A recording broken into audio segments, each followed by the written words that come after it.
Okay, so today I'll be fitting Decat headers for this BMW S1000RR 2024 Gen 5 model. I'm actually filming a whole build on this bike, but I'm going to put this up separately in the meantime, just for some content for the channel. This is the exhaust here. I've just assembled this outside just to see that it fits.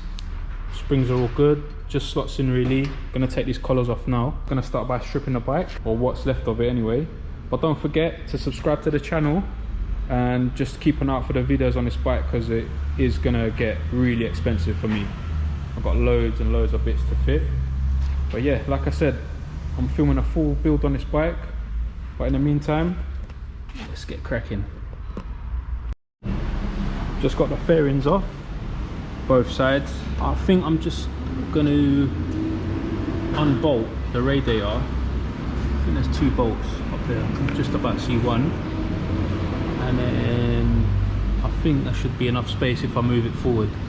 I have seen some people take off the rad completely, drop all the coolant out, but I'm not putting no Samco hoses or anything like that on it, so I think this will be my best option. There's quite a bit of space in there to get to the nuts. Yeah, let's crack on.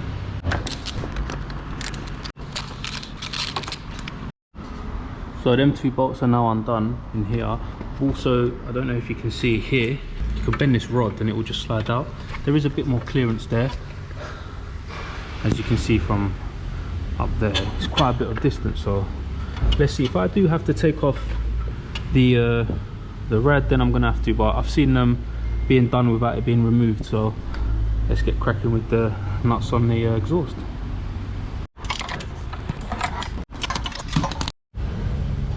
Whilst I'm just gonna crack all the O2 sensors off, so it's easier to take off while it's out, or maybe I just leave them in and we just unwind them back in once they're all off. I think there's 4. I can see 1 there, 2, 3, and I think there's 1 more on the other side. So there is 4. The rear ones are 17mm, so I've already cracked that one open. I'll just unwind that to get it out. Still a bit hot. And the front one's just a bit hot. And the front ones, they look like a 22 or a 21, but or 19, I don't know. So just to confirm, the back ones are 17, so you'll need a 17mm spanner. And then the front ones, it is actually a 21, so it's kind of difficult to get in there. But once in, let's see if I can do this on camera.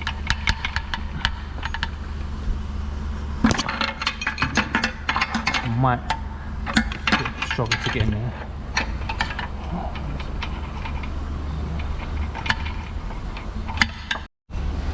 Yes, I've just cracked it open. Like the front, like the rear ones, we can unwind them.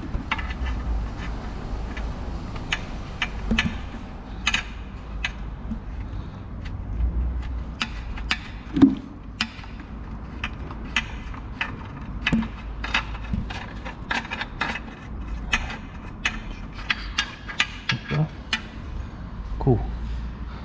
Hopefully I don't get them too mixed up when putting them back in. Should be alright. So now what I'm gonna do is I've just cracked off all the 10mm nuts on the head.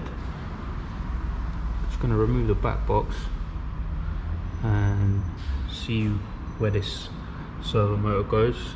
Well, where is the servo motor? Maybe underneath the seat. I'm not too familiar with the BMWs. I'm usually around Yamahas, and obviously I've got my Panigale, so yeah. So here's the valve and the exhaust, and the servo motor is literally here, not too far away from where it is. I know on the R1s they're all the way under the seat, but this one is quiet. I'm just gonna figure out how to get it off. I think I can see the plug there as well. I'm just gonna I think I'm gonna start by just taking these off. Yeah. Alright, so the servo motor's out. I have a blanking plug so I don't get any engine management light coming on for this. The plug is just there. Did need to use a little pick to unhook the tab, and a little bit of a fight to feed the cable through this little gap here. against the engine and the swinging arm. Yeah, other than that, it's quite straightforward, to be honest. Let's see what else is left. I'm gonna probably put the plug in now so I don't forget it on. Well, don't forget it off. A few more bolts on the underside there, and then I should be ready to pull it off. Obviously after I take this off, but yeah, nearly there. A little bit of fiddling around, but it seems to be going all right. Okay, so I'm on the last two bolts, last two nuts on the headers. They're finger tight. I think it's about to drop off. Oh, yeah. So as you can see, behind here, you'll see it move up and down. There is a long T45 bolt. Here it is. T45 bolt drops in there. The annoying thing is you have to undo this 8mm that goes onto this exhaust bracket, and it just goes through there, but that's obviously all loose. O2 sensor loose, everything is loose. This is about to fall off. Let's see. I'm gonna try to get it on camera. It's just gonna go bang on the floor. Actually, I might not. Let's see. Just as a precaution, the two nuts in the middle, they were the hardest ones. And also, if you don't remove the rad, you're very close to the radiator with your ratchet. So just be careful when you're undoing them. But I'll basically crack them open and then I've done the rest with my fingers. Okay. One. I actually think this, these were the little bars I was talking about earlier. They might be in the way when dropping the exhaust down, so I might have to just take this off. Let's see what happens. Let's see.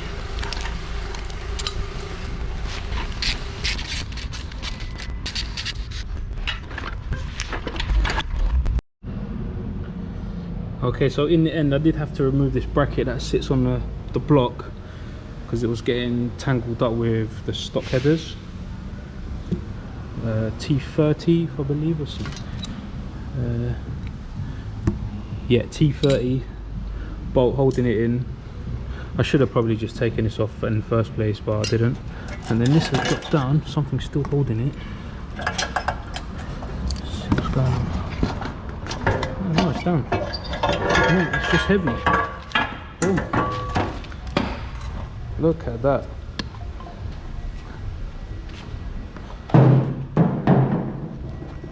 That is one heavy exhaust, man, seriously.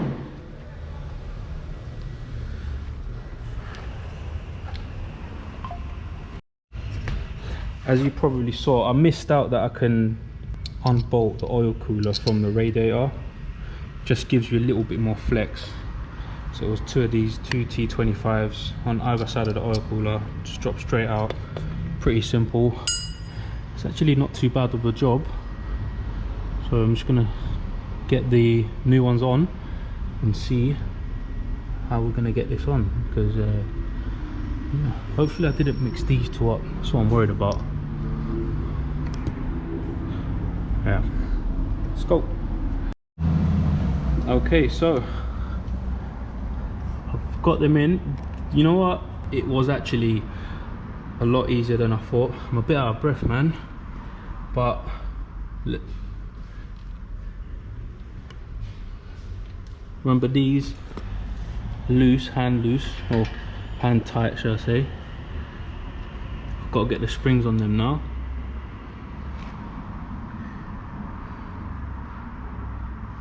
Yeah.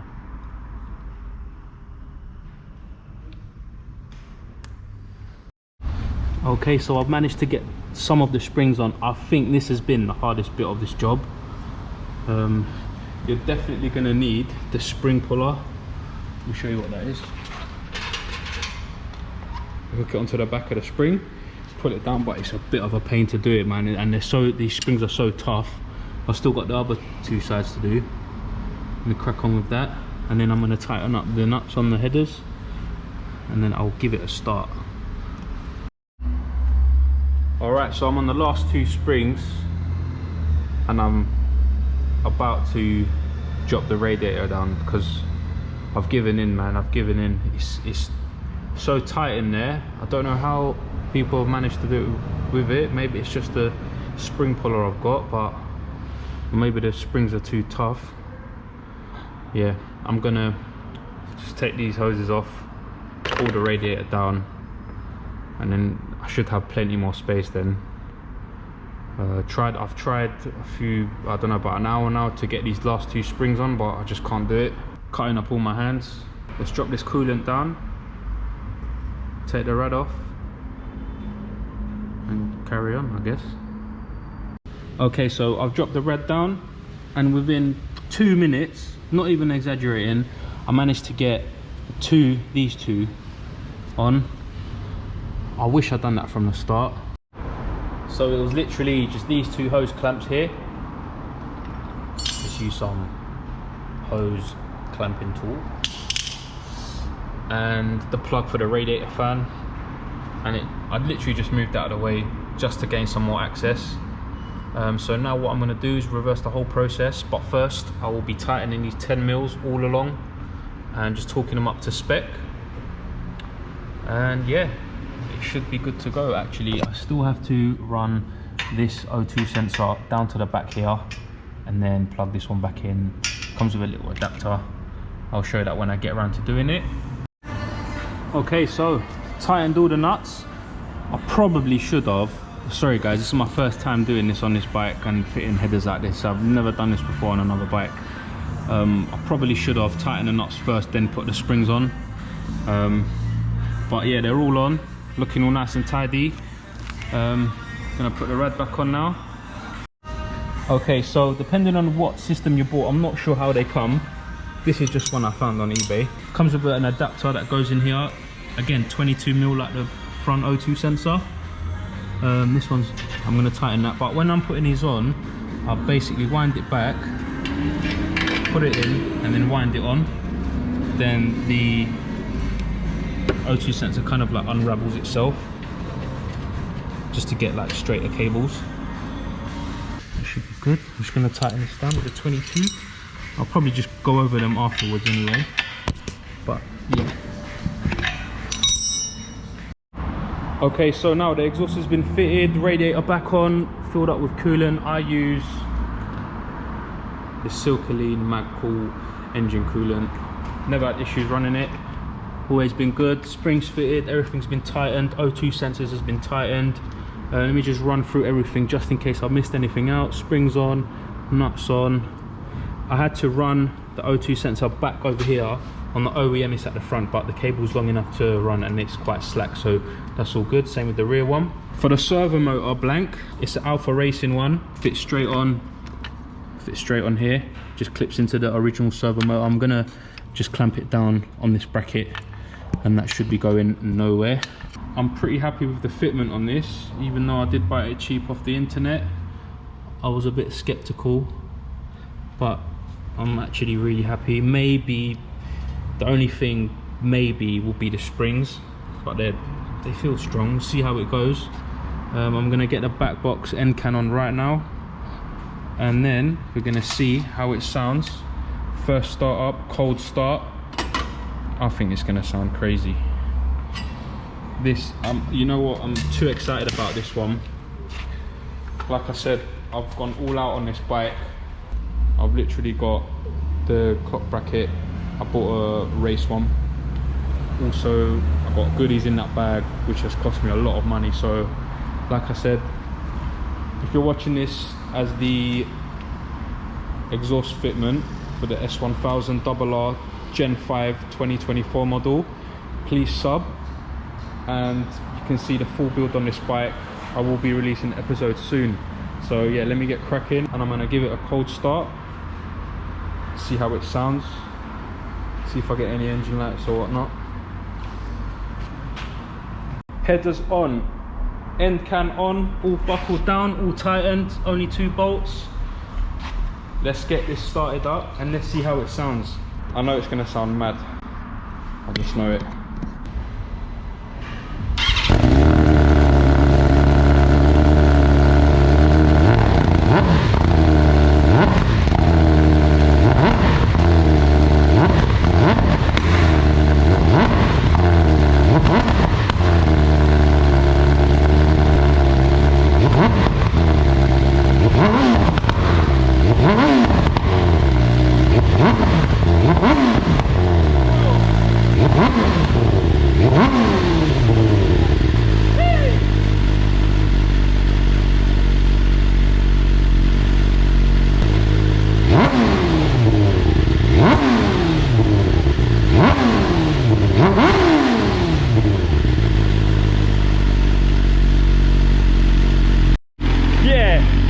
sounds absolutely ridiculous.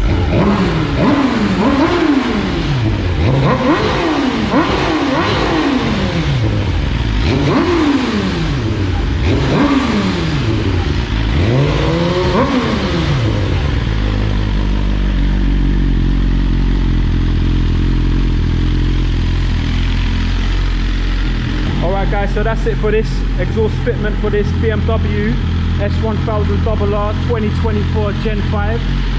No warning lights on the dash either. This sounds absolutely crazy. I'm too excited for this. Remember, subscribe to the channel, watch out for the build. Gonna be filming everything. Peace.